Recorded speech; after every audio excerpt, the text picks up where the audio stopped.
everybody, welcome to another Only Patreons. It's been a little while. I want to show off the bird character that I created because it's ready for download for anybody who's being kind enough to be my patrons for a little while. So I'm just going to show you all the bits and pieces that lie therein. So this is the bird. Like all the other characters that I've made for this series, if you get hold of the dot, you can move the whole character around and you can rotate him and do all that sort of stuff, him, her.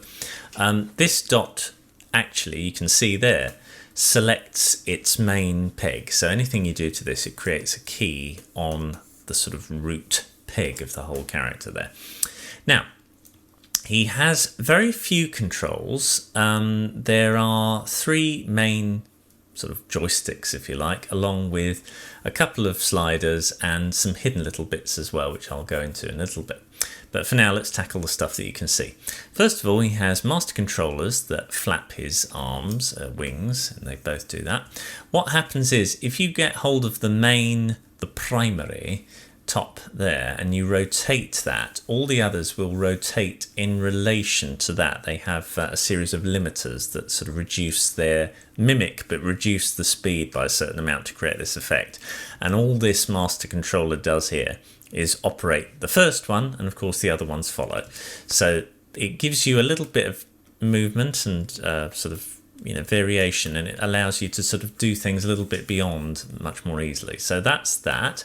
These also have deformers in them, and they are all linked together too. So if you move one, they all move like that. See what I mean? So that's how they work. Now, the other nice thing about this character, and I've used this before, if you select and then shift select the other one, you can make him do that, which is really handy for a lot of flapping movements that you might want to do. So that's that. Now, this little nubbin allows him to rotate his body and rock it like from side to side from the inverted commas hips. It's quite a useful thing to do along with other things. Now, another thing you can do is get hold of this donut and move his face around like that. It uses a series of constraints, which if you want to have a look at them, whoops, I pressed the wrong thing. Just a minute, that was not what I wanted to do. There we go.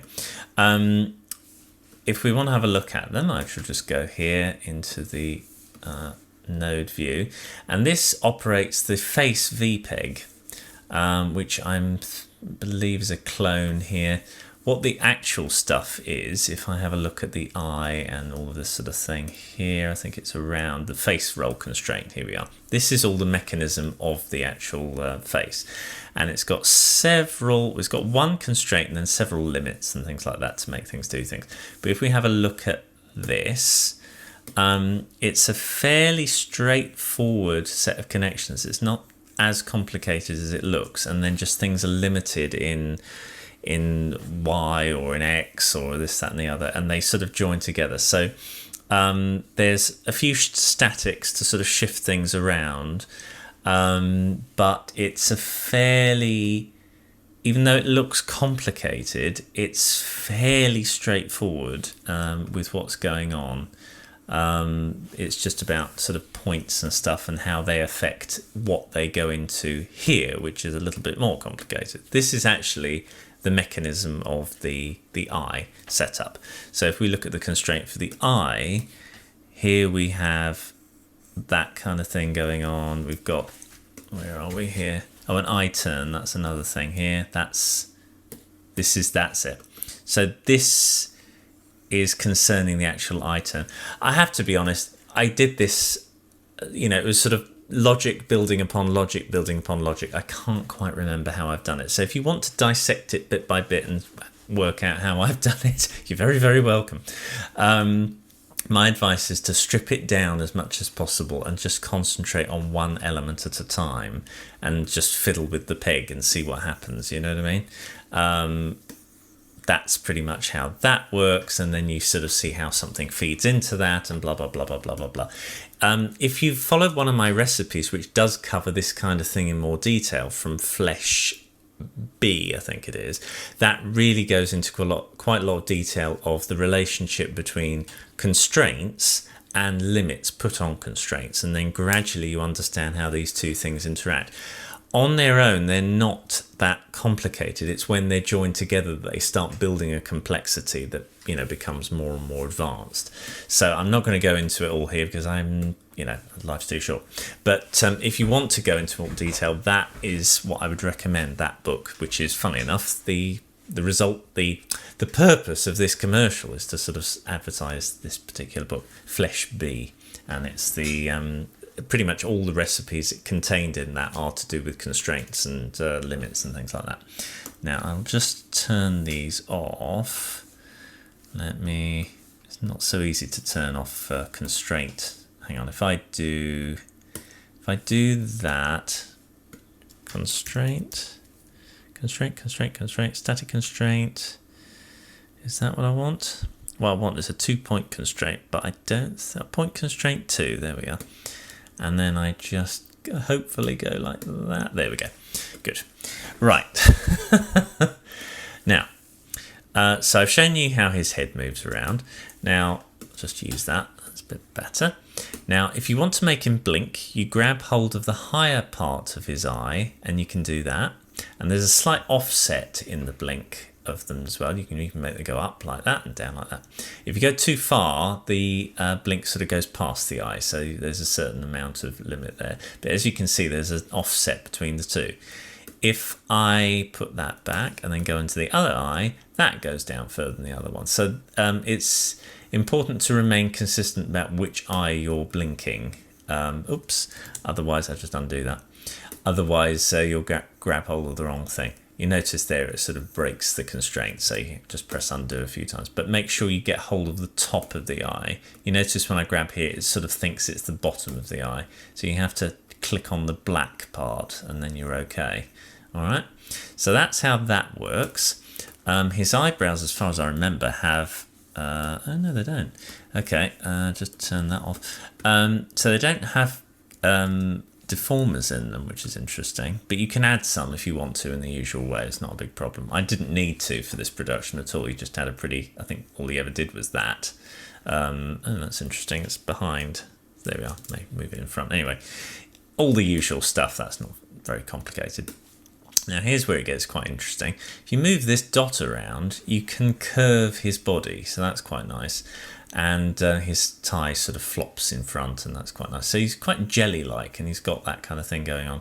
And the top hat goes in opposite direction to the rest of the body, giving the the right sort of line of the whole character. So that's really nice.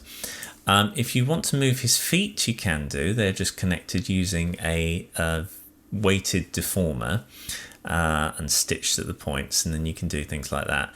If the character starts doing things that you don't really like very much, what you can do is select the character and then press the Show Deformers button, and then these are the weighted deformer points. So you can see there with the feet, if I move that around, it's moving that little dot. So you can move that little dot using the advanced transformation controls these here, and just press that, and then you can move that around to give him little lumps and bumps and twist them around as well and things like that, to kind of get more the sort of thing you want. You see what I mean? So if you're doing can, you know what I mean, that sort of thing. But these are kind of hidden controls. This character was not designed for long-term use. This was for a few shots, and he was in some respects over-engineered. But if I was making this for a long period of time, I'd have to write that down. He's not quite got the same level of control in his body. I would prefer to put these points in for easy access rather than having to sort of rely on Show Deformers for this sort of thing if you were doing it for production. But for this, it's fine. So I'm just going to put that back, hopefully. Let me just go to, where are we? There, and reset. There we go. And then I've got to reset his deformers, so I've got to do that and select with, turn you off, select that and do that. Is it? Oh, maybe not. That. with weighted deformers, you have to, if you want to reset the position of them, because they're pegs really. These are, if you want to have a look at how they work, this is the deformer setup for his body here, and each peg, you can see here as I click them, it changes the position. They respond, they correlate to the places on his body, you see. I've had to kind of arrange them in a kind of ugly way because it's not quite right. I'm going to tidy this up, actually. I don't like the look of this, but we'll see. Anyway, so that's that. He has a central deformation here, you can see, and that allows, that's sort of connected with the rest of the character. So it gives you a little bit of extra play if you want to, but the movement of the middle one affects the others. I think you can move, yeah, you can move that around if you want as well. But yeah, you know, other than that, it's fairly, you know, whatever happens to that happens to the rest of it. Anyway, let's just hide all the deformers there. Other than that, I think that's it. He has a series of mouths. Yes, I do. Come on, mouths, colour yourselves incorrectly. He has a series of mouths that open and close. They were designed pretty much for the stuff that I was working on currently, so hence the slightly different sized mouths for certain bits of it. It was just the way he deformed at one time. So you may have to go in there and alter the artwork or stuff like that. It's, you know, it's a weird one. But in fact, I think it's just this one that's odd. I think that may have been a mistake. Do you know what? I'm going to get rid of it, because that has no relevance. The rest of them are fine. It's just that one there. So number 4, delete. And we should be all right. Yeah, luckily. Thank goodness for that. I do know what I'm doing. Right, so yeah, I don't know how that had happened. Anyway, all the rest makes sense in terms of what their size are. That's that. You can move his pupils around in the usual way. I think that's it. This turns his controls on and off like all the others have done.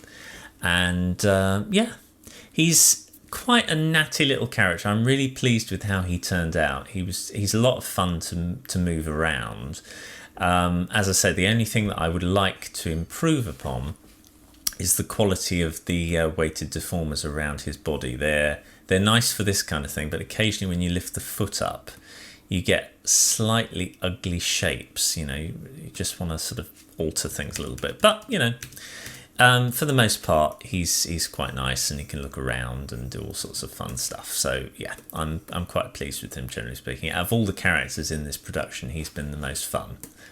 Most fun to rig, because he's really unusual, and the most fun to animate. So I hope you enjoy him, and pick him to pieces, analyse him, hate him, love him, whatever you want to do. Yeah, look forward to seeing you again with another one, and join my Patreon if you want to have a play with it.